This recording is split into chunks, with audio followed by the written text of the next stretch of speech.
news just into the KSAT12 newsroom. The Bexar County Sheriff's Office says it has filed a criminal case with the District Attorney's Office regarding those immigrant flights chartered by Florida Governor Ron DeSantis last year. The Sheriff's Office says there would be several counts of unlawful restraint, both misdemeanor and felony cases. We first told you about these flights last September, where 49 migrants were flown out of San Antonio, ultimately ending up at Martha's Vineyard in Massachusetts. Not clear if Governor DeSantis will be charged. The Sheriff's Office says it is not naming any suspects at this point, but an update could come once the DA reviews the case. It's now in his office. We want to get you an update, Adam, now because we've got a new weather warning out there. Yeah, severe thunderstorm warning. This is for a part of the storm moving away from the city of Gonzales and just hitting Smiley right now. Every so often, these storms will pulse up for a brief period of time, and that's what we're seeing with this. So this is primarily large hail within this purple and black area, crossing over 87, headed to the southwest. I can give you a timeline on some of the locations that'll be affected by this. Let's see here, draw this on.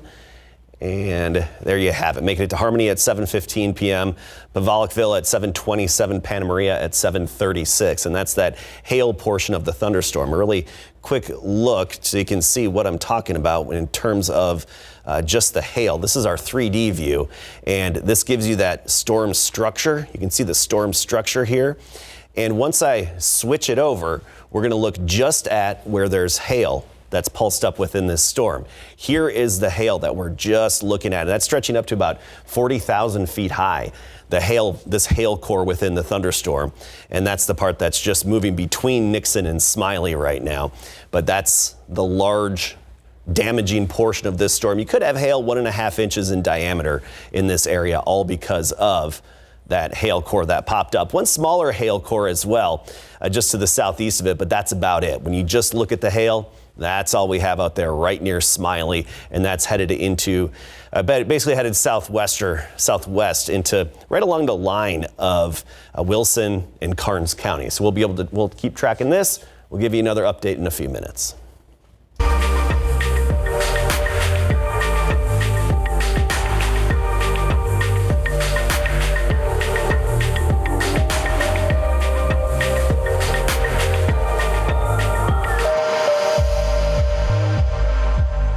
Today is the deadline, the day the U.S. Treasury Secretary said the federal government would have run out of money to pay its bills. But lawmakers reached a deal on the debt ceiling late last week that suspends it until 2025. It was sitting at $31.4 trillion. So where did the idea, let alone the implementation of a debt ceiling, come from? Here's KSAT Explains. It doesn't sound like a complicated question. What's the debt limit? But the debate in Washington certainly has been. The debt ceiling essentially tells the federal government you can only spend so much money. The point at which the government can no longer increase the deficit, issue bonds. It is the theoretical limit beyond which Congress can't and the president can't spend money. Wait, did he just say theoretical? Theoretical limit. It came as a result of World War I, and if you can believe it, Liberty bonds, and the fear that the federal government was going to go into debt somehow.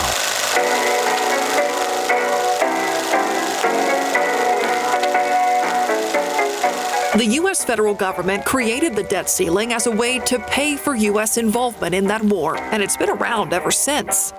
Of the G7, the top 7 economies in the world, none of them but us have a debt ceiling. It's a ceiling lawmakers came up with, and one which they have the power to raise. Well, the spending limits are imposed by Congress, which has the power of the purse, if you will. But there's a difference in how much money can be spent versus how much debt the U.S. can take on. The debt ceiling is a limit on how much money the federal government can borrow to pay for spending that's already happened. It's money already out the door.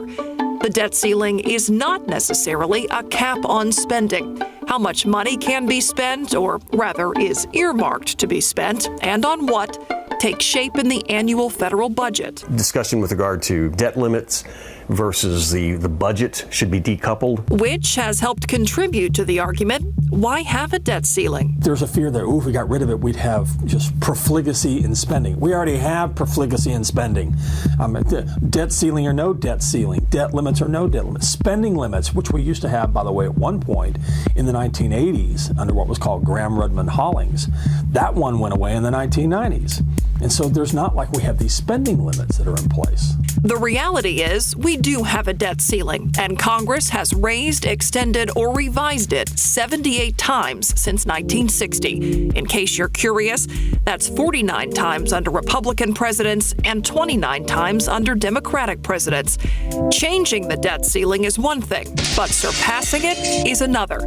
Government shutdowns have become somewhat common over the years, and that's what some people might think of when hearing lawmakers warn of debt ceiling repercussions. But they're not the same. Here's why. The U.S. government must have its annual budget in place by September 30th every year. If they don't, the government can keep operating at about 95% of current spending. Or you end up with an impasse where for, say, a week or 10 days, they don't have that budget in place for the next year. There's not the money there. You start shutting down non-essential services in government. Busting through the debt ceiling is different. It means the U.S. would default on a payment. The effect would be immediate. There are 11 interest payments due starting May 30th through the end of June. And if any one of those gets missed, then Treasury bonds, bills, notes automatically get a one-notch downgrade. So it's no longer AAA, top rated. And that means the cost of borrowing goes up. That means the cost of borrowing money goes up for a house, for a loan.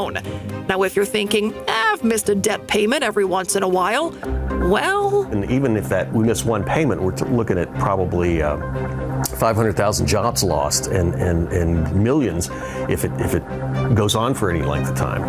And to say that somehow government operates like you and I do, last time I checked, you and I don't have nuclear weapons or can send people to Mars. Defaulting on U.S. debt could also mean halting Social Security payments and military salaries, even a recession. There is no specific grant to the President of the United States in the Constitution of the ability to borrow money or incur a debt. But there is a provision in the 14th Amendment, and President Biden has suggested using it. In so many words, it says the federal government's debt can't be questioned and must be paid. So there is some thought that the President could use that and say you can't question the debt, and so therefore we're going to go ahead and keep borrowing money because we've already decided we're going to spend money on these items. That part of the 14th Amendment has never been interpreted by the Supreme Court before. You can't just call up the Supreme Court and ask them for their interpretation. They don't give advisory opinions. So it would take a legal challenge, which almost and a long legal fight would follow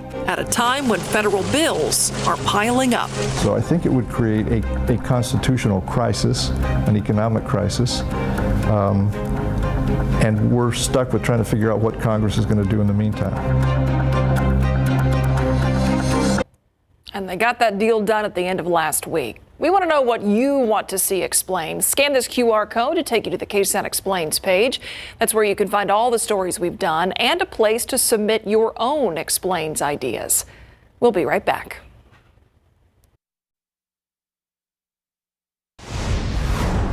Former Vice President Mike Pence officially joining the 2024 presidential race. According to the Federal Election Commission, he filed the paperwork today for his bid for the Republican nomination. Pence is set to formally announce his candidacy on Wednesday. This sets up a potential clash with his former boss, Donald Trump. The two had a falling out after the 2020 presidential election. Back here at home, Election Day for the city's runoff races in City Council's District 1 and 7. That's happening this weekend. If you're looking to vote early, tomorrow is your last day to do that. Polling locations are open from 8 a.m. to 8 p.m. Early voting again wraps up tomorrow. Election Day is this Saturday, June 10th. That's when we'll find out who will represent Districts 1 and 7 here in San Antonio. We'll keep you updated. Some severe thunderstorm warnings in our viewing area. Some ominous looking clouds off in the distance, Adam Caskey. Yeah, nothing to worry about around San Antonio. We have a few downpours nearby, but the hail right now, one little storm pulsed up, and the hail within that just moved through and between basically Nixon and Smiley and is now headed into northeastern Karnes County. We'll take a closer look at this radar, look very closely and analyze that hail core in just a bit. All right, some areas getting hail. That always catches everybody's attention. Adam Caskey. Yeah, it's not moving to San Antonio. That should give some folks around here comfort. And it's in a fairly rural part of our viewing area. But we're going to take a close look at it. I want to start with our storm chances this evening. Now, most of them just a little bit of lightning and thunder with some heavy rain, a brief downpour. But notice that 40% chance through 7 o'clock. And then after sunset, which is at 8:30 p.m., our chances drop off quite a bit. Once we lose our daytime heating, we're going to lose a lot of our energy. But what's kickstarting some of this is the outflow boundaries that are moving southward. That's all it takes is the little puff of wind from other thunderstorms in the area to kickstart new ones. And a good example of it, we'll get to the hail core in a moment, but a good example of this is watch over the past 30 minutes here, just between Bernie and Bulverde over Bergheim. That green line, that's the wind that moved through. It kicks up insects and leaves and such like that. And so the radar can actually detect it. And look at that, it develops, it's basically like a mini little front that helps pop up a new shower. And we're seeing some of this action, especially in southern Comal County at the moment. But a heavier one moving through Lavernia. Very heavy rainfall with this downpour. Just moved, or still affecting New Berlin, but just moved across I-10. And this is heading through Sutherland Springs, Stockdale as well. These outflow boundaries are coming together, and that's why when they collide, the air hits each other and it can't go down because of the ground, so it's forced to go up, and that creates the rising air, which is just enough then to get the showers and thunderstorms going. So let's look at just the hail here. This is the purple area, and that's headed to the southwest, right along the Wilson and Karnes County line. So to give you an ETA, Pavlikville at 7:25 p.m. is when that would make it there. Another way to look at it is to get the 3D view so we get more of the storm structure. I'm going to move this around a little bit so we can see more than just this storm, but you look at all these thunderstorms on our Weather Authority radar, and I'm going to turn off some of the other elements, and here you go.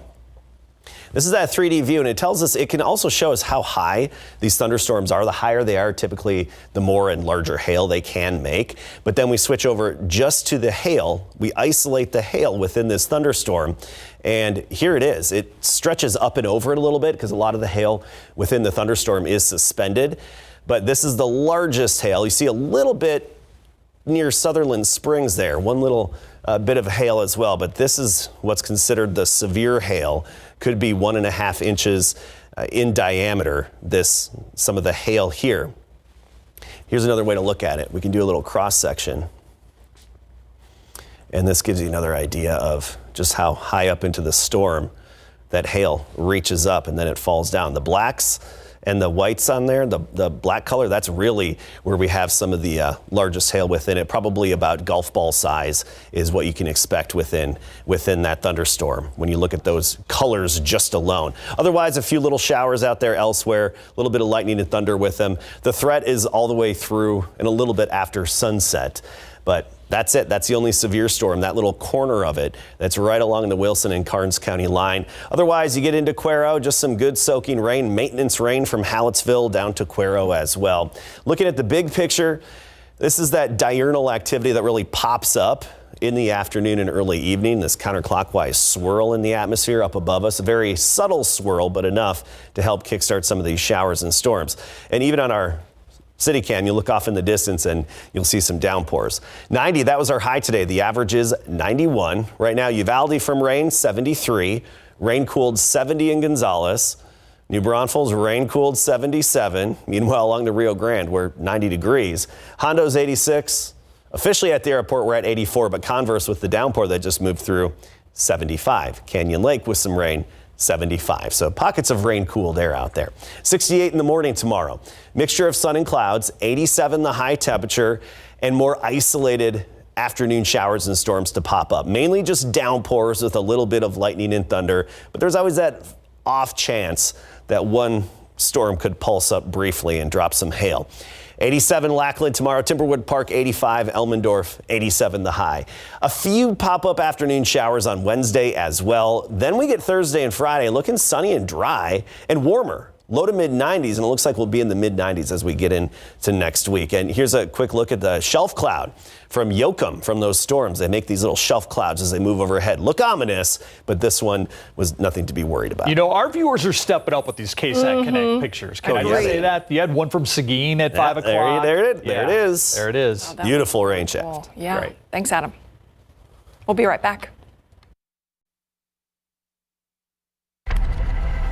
In the buzz today, a pregnant school bus driver in Wisconsin being hailed a hero after saving 37 kids from a fire.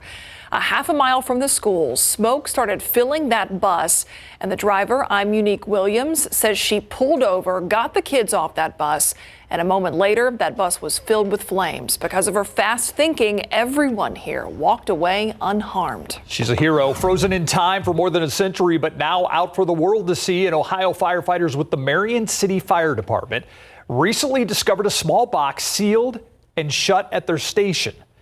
Turns out it was a time capsule from 1905. Inside, several items connected to the city, the fire department at the time, including newspapers, a contract to build the station, and a roster of city officials. Weather Authority radar showing a little bit of development here right along the Comal-Bear County line. Looks like that downpour just west of Bulverde near Bergheim. That's starting to fall apart, but new ones popping up around Bracken. And then the one hail core that we're watching is down here near basically the edge of Wilson County and Karnes County. And you look at that, just isolating the hail. You see that purple area? That's what we're watching. This purple area that's causing the hail headed toward Falls City. Thanks, Adam. And thanks for watching the news at 6. See you at 10.